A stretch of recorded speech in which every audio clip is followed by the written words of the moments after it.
Symai yn enw i di Elain a fi di swyddog diwylliant Cymraeg a Llywydd UMCA undeb myfyrwyr Aberystwyth.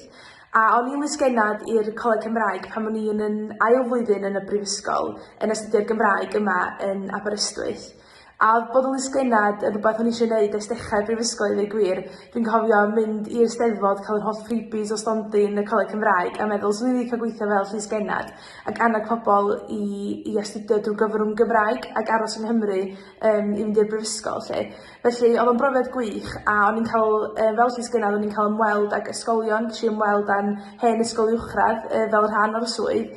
A hefyd o'n i'n gweithio yn yr Eisteddfod, felly yr Eisteddfod o'r Urdd a'r Eisteddfod Genedlaethol, sef yn uchafbwyntio i yn ystod y flwyddyn. Felly oedd hynna'n brofiad gwych cael gweithio a cael yn halu i weithio yn yr Eisteddfod.